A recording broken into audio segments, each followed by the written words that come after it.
Menin üylөнгөнүмө 5 жыл болду. Ортобузда бала жок. Менин аялым менин өпкөнүмдөн жийиркенет жана менин уругумдан жийиркенет. Кошулганыбызда сразу туруп кетет. Устаз эмне кылышым керек? Жардам бериңиз, кеңешиңизди айтыңыз. Ажырашайынбы же башка алайынбы? Менин да аркамдан Куран окуган балдарым болушун каалайм. Врачка көрүндүк, таза дешти дейт. Бул боюнча аял менен кеңешиш керек. Бир күн кафеге чыгып ээрчитип бар. Абдан түш баня, Сергүү деген баня бар. Абдан түшүп ошого, андан кийин аны чыкыр. О Дасмияга. Же Дасмиядан башка бир жерге апарып, адал жерге. Арак бар экен Дасмияда, билесиңер ушуну? Адал тамак деп жей беребиз го, бирок жанагы кемесинде арактар турат да. Анан мен таң кала берем да, тамак адал деп айтчу. Тамакты 2 жол жедим барып мен деле. Дасмия жакшы ресторан го. Анан бирок ошол этибиз адал деп айтышат да. Эт адал боло берет. Бирок этти адал деп маани берген адам аракты койбой коюш керекпи же мен түшүнбөй атам деп ойлой берем да. Арактар битиде турганын көрөм. Бирок эт адал дешет. Балким адал алып келип беришет этти. Айтор адал жерге апарып тойгузуп, анан кичине подарок алып берип сура. Эмне үчүн ушундай болуп атат бизде? Эмне үчүн менден жийиркенесиң, оозум сасыкпы, тишим оңдоймбу деп сурап айтты ошону. Эмнеге дароо туруп кетесиң, уруктуман жийиркенесиң сен? Аны жашабай эле коюш керекпи же бирнекени оңдош керекпи же эмне кылыш керек? Же стиль жакпайт, барып кичине стилди өзгөртүп, мындай бир стилдерди кичине өзгөртөйүнбү, эмне кылайын? Деп сура сен. Сураш керек да. Анан чечилет маселе. Айтат анан жарылып. Үйдө айтсаң болбойт. Эшиктен бирөө кире калат, чыга калат, апасы келет, бирнеке болот, оякка барып айтыш керек. Талак кичине куушуп ойноо, ложа теккен жакка барып, жыгылып түшпөй акта. Анан айтып бар, көңүлүң көтөрүп тур айтсаң айтып берет. Мындай болсо мындай деп. Анан ошондой кыласың. Андан кийин дагы болбосо келсең, дагы бир жолу айтабыз.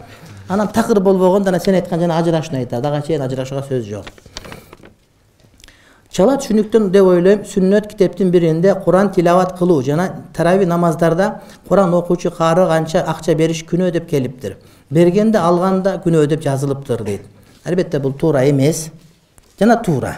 Туурасы кайсыл мага тыйын бересиң деп шарт коюп келсе, бергенде алгандагы күнөө. Бирок шарт коюп келбесе, кылган эмгеги мээнет үчүн, Куран үчүн урматтап сыйлап, ага ушундай бир жардам берген болсо, белек берген болсо, зыяны тийбейт. Сураса бул арам. Сураганга бергенде арам. Сурабаса, бирок көңүл көтөрүп берсе, ыраазы болуп берсе, бул адал. Ошондой эле кесип кылуу, жин чыгарган, антем минтем деп Куран менен деп рекламалашкан байкелерди кандай болот дейт. Эми ошентип рекламадан телевизорго чыгып башка кылып аткан кээде жага бербейт мага. Жага туура дем салганга тыйын алса, ал зыяны тийбейт. Бар бул. Бирок биздин адамдар түшүнбөгөн себептен кээде ушул нерсе мынча тыйын ала мындай деп айта берсе, адамдар кээде динден алыстап, мусулман ушул болсо Куран сатып атат деп туура эмес түшүнүп калат. Ошол туура эмес түшүнүктөн мен адамдарды сактангыла дейт элем. Мисалы үчүн мен муну кийген кийимдерим кээде көчөгө кийип чыккым келбейт да. Мага жагат. Мен жашагам ошол жерлерде, ошол кийимди кийип көнгөм, рахатта мисалы үчүн. Бирок биздин эл түшүнбөйт деп, ошон үчүн кээде мен ошону кийбегенге аракет кылам. Бирок кийсең адал. Аялдарга айтабыз, кара кийим кийбегиле. Кара кийим кийсең шарият тыюу салынбайт. Бирок биздин эл аны туура эмес түшүнөт, ошон кара кийбегиле деп айтабыз биз. Ошол сыяктуу кээ бир адамдарга айтабыз, эми шариятта болот десе, бирок коомчулук түшүнбөй атса, ошону этиет деш керек деген сөз, урматтуу бир тууганым. Мисалы үчүн көздү сурма менен боёгон шарият тыюу салбайт. Бирок аны көздү боеп көчөгө чыксаң, бардыгы көзүн кысып сага бул эмне деп анан намек кылышым ал деген болбойт. Мисалы үчүн да.